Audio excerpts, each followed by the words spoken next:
Space is scary. The empty abyss engulfing us. An infinite sea containing nothing and everything. It is our greatest fear, the unknown. Yet mankind wants to explore it. Maybe one of our biggest burning questions is what lies beyond? Who lies beyond? Is there other life out there?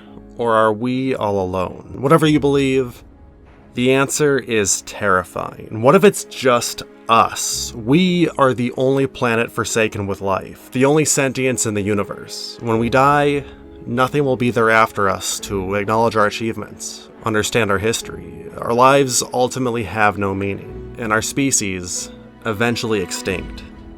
The forgotten existence of failures. But if there is life out there, what if we should meet? What are the circumstances? Peace? War? Self-preservation? What can be cultivated? What can be saved? Fears of enslavement and genocide arise. There's only as much good that can happen as there is bad. And maybe nothing will happen at all. An alien crash that ends its life, but tells us they exist.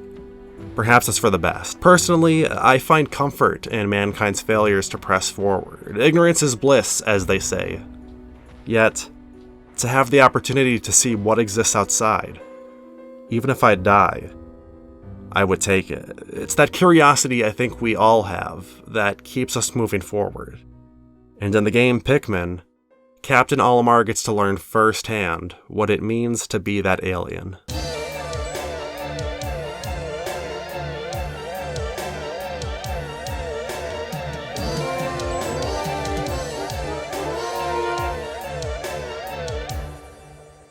After colliding with a meteor, Olimar finds himself marooned on an unknown planet. His rocket ship is severely damaged, and the world he's inhabiting contains a toxic gas called oxygen that will kill him after 30 days of exposure. And if I can interrupt for a moment, that's some weak shit. I breathe oxygen daily, and my life expectancy is like 77 years. So Olimar better get it together because he's looking kinda pathetic. But that's the thing about this game. Olimar has 30 days to live, 30 days to accept his fate, 30 days to fight back. And over the course of his journey for survival, he has time to reflect on his life, his regrets, what he's leaving behind, what is lost.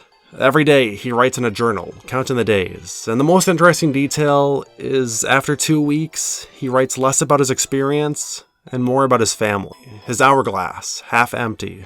And the anxieties and fears have taken over. Fortunately, despite being alone, Olimar isn't without company. So the big draw of Pikmin are the Pikmin. Plant-like aliens Olimar came into contact with his first day on the planet. They helped repair his ship.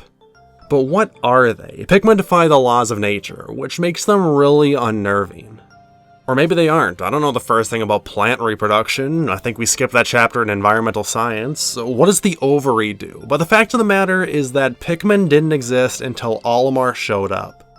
And that should be concerning. He put his fat little mitt on a spacecraft, and all of a sudden he's a dad now. That's how plants are born. Forget the Pikmin. What is this? The onion. Pikmin live here, it flies, contains a pocket dimension, produces new Pikmin when the species goes extinct, and it now works with other onions to ensure no more than 100 Pikmin can be on the planet at once. Hey, I think this might be fucking dreadful. Even Olimar's worried about the thing, fearing his encounter with it is part of some greater plan. Like a guardian angel created this monstrosity just for his survival. It's really hard to tell if the Pikmin are helping Olimar in a symbiotic relationship, or if their one-celled brains just see the light on his antenna and think, pretty, shiny, whistle go brrr. Dude, Olimar might be an invasive species the way he's messing up the natural order. Bro's a zebra mussel when you think about it. But that's the game. The Pikmin follow you with a blind allegiance, and you can either let them help you, or you can swing by the closest GameStop and drop them off for the clerk to deal with. But for real, let's actually talk about Pikmin. This is a neat game. You get 30 days to recover the ship's 30 missing parts, so you're faced with the challenge of collecting one each day. And the only way that can be accomplished is with the Pikmin. These guys are required for everything, and your ability to manage them is critical to Olimar's survival. They'll fight predators, clear obstacles, and graciously carry the heavy ship pieces back to Olimar's rocket. It may sound as simple as boom bang bop, but the Pikmin are really good at dying, which totally shifts the experience. Fights are life or death. If you can't knock out a Bulblax quick enough, you gotta pay the price, and that could very well be a whole day working in the rice fields to re-establish your numbers. Never mind the emotional toll of your reckless actions taking their lives. Time's a ticking. 68 Pikmin died today? A small price to pay for comfy chair. Heh, boy! Time is your most valuable resource, and constantly making mistakes can become a game over. As a result, you might find yourself dividing and conquering to work more efficiently. One team can bring ship pieces back to spawn, the others can build a bridge. You won't be equipped to fight any enemies, but when your neck is on the line, sometimes you need to take those risks. And once everyone rendezvous back to the rocket, I can replace some reds for blues and yellows.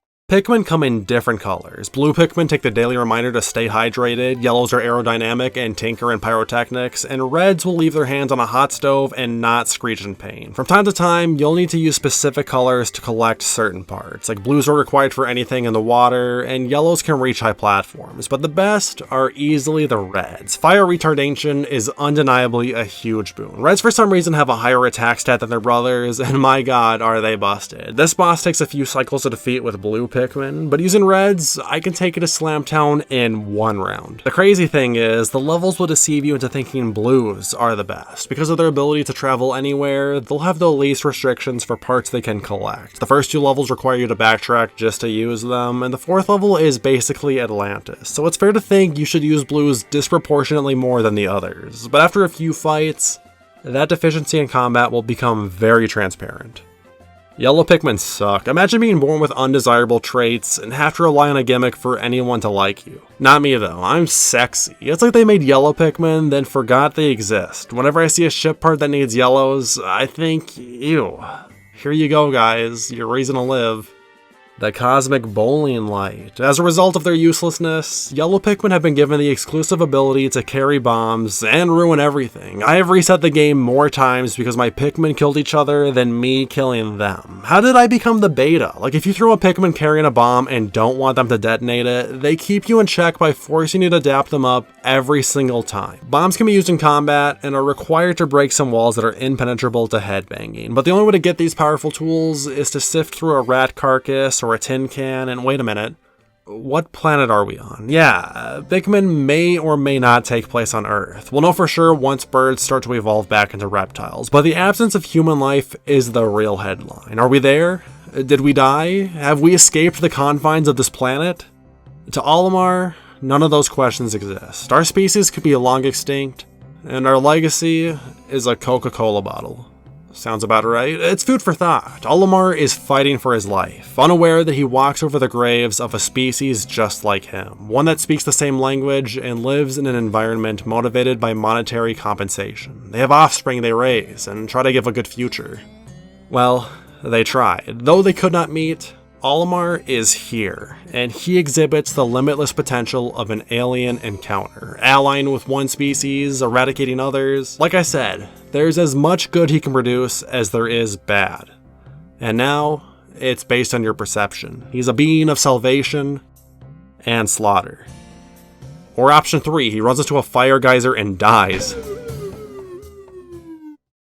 Alright, that's enough existential deliberation. The scariest part about Pikmin is when the sun sets. You ever walk at night and there's a hooligan approaching you? You know what I'm talking about. Whatever plans you had, you don't have anymore. And when the sun sets in Pikmin, you gotta go, bro. You left your kid at the park? That kid's not yours now. That's what I'm saying. So during the last hour of the day, you gotta wrangle up all your Pikmin, because when you don't, the spooky man will get them. I threw these guys over a wall at 8 in the morning, and here's footage of them dying 10 hours later. It's funny, I can be chaperoning when the time runs out, and they'll still get left behind. Introvert problems, am I right? It's another mechanic that's really frustrating, but holds you accountable for being too sloppy. And that's the appeal to Pikmin. It's a real-time strategy game where you can plan all you want, but a mistake here and a fiery blowhog there can change the entire trajectory of your playthrough. And what adds to the fun of Pikmin is its replayability. The second time around, you know what the enemies do, where the parts are, and how to play the game. So you should be a pro at this meteor crashing business. The game even expects you to play again, as it tracks your performance like a high score. I killed 341 Pikmin. Is this something we should be celebrating?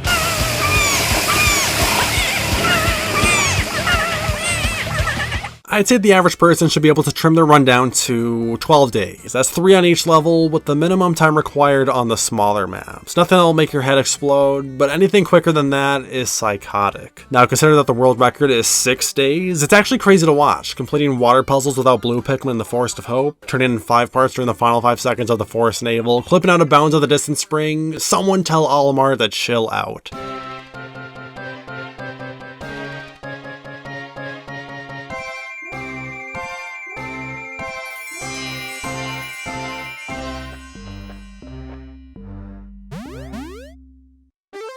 With all 30 ship pieces collected, Olimar is able to escape the planet, escape death, and return home from his perilous adventure where he'll have plenty of time to recover mentally from the turmoil he's just experienced. The man he was before is not the same one leaving, and yet, he finds it difficult to say goodbye to the creatures that helped him. His gratitude, unpaid.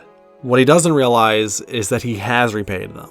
Coincidentally, with the gift of life too. He's taught the Pikmin how to fend for themselves, and the value of strength in numbers. I told you guys, he's an invasive species, so if you want to make sure Pikmin don't gain independence, you're in luck, because there's 2 other endings where that's specifically what happens. Like if Olimar fails to fix his ship after 30 days, he will still attempt to leave the planet, and as you'd expect, the rocket blows up.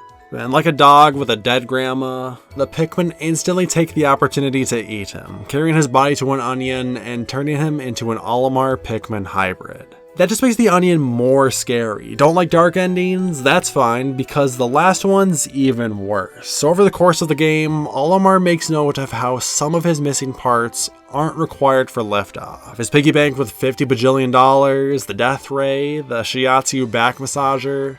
Not necessary, but absolutely worth 100 lives. Hey, speaking of the parts, Olimar's got some fantastic commentary on these things, stating he got scammed into buying the extraordinary bolt by a garnished salesman, and how he definitely overpaid for the zirconium rotor. What a fucking boomer. I love that some parts you'll find affect the ship's appearance. There's nothing more satisfying than seeing your work culminate in a physical form, being able to see the chassis get rebuilt, and telling yourself today was a good day. Anyways, if you can find every required part in 30 days, there's one last ending to unlock. One where Olimar is successful, but he couldn't find his wallet. It's basically the same cutscene as the good ending, except the Pikmin shout, "I thought what we had was special!"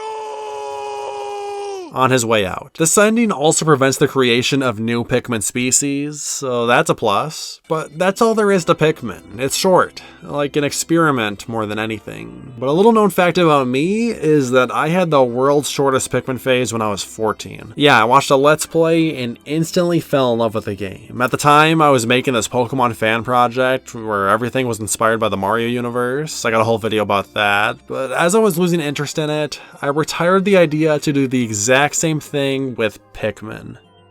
And then I never even started it. Also, like the same month in my 9th grade art class, we made coffee mugs during our clay unit, and mine's Pikmin themed. And the messed up part is that I didn't even own Pikmin yet. I was just weird, but nowadays, my fandom for Pikmin is very on and off. I like the games, but they're nowhere near my top favorites. That's just how it goes with the genres where you can lose a fight and have to reset 15 minutes of progress. When things go right, the game is really fun, but when they don't, and you find yourself repeating sections because of its strict checkpoint system, that's where I bail out. And on a playthrough like this, where I specifically had the intent of winning in 12 days, resets get more common and frustrating. And when you're playing at a casual pace, I don't know what to say. My first time playing Pikmin was renting the Wii version, where I, despite having seen a Let's Play, still ran out of time. I could argue I had a worse time because I didn't reset any days, and that's where these games straddle the line between fun and exhausting. You have to put in the time to understand Pikmin's mechanics, yet every subsequent playthrough diminishes the game's appeal, its atmosphere, its ceasity. You're no longer experiencing a foreign world, battling time as the embers of your life slowly fade to coal with an army of minions whose safety you genuinely care for. The immersion is gone, and what's left is a puzzle you already know the answer to. I don't have an authentic, blind experience to pull from, and for that, it's difficult for me to love Pikmin. Now don't get me wrong, this isn't a bad game because I had a skill issue as a teenager. In fact, It's not even close to being bad. It's a great game for how it introduces stressful situations and makes you adapt to them with hefty punishments for failing to do so. I'm just saying I spoiled myself from feeling that stress at its greatest intensity. I didn't get to experience what it was like crashing into a meteor and meeting extraterrestrials, the distraught at learning the Pikmin I left behind won't see the sun rise tomorrow, the heavy thumps of my heart as a boss ambushes my party, or the victory of collecting every part before my life support dies. All I know is that the game is fun to replay, and I would expect no less from the sequel to Super Mario 64. Thanks for watching the video, I hope you enjoyed it. Feel free to leave a like to help the channel grow, and subscribe to get updates on my uploads as soon as they happen. But until then, I will see you all next time.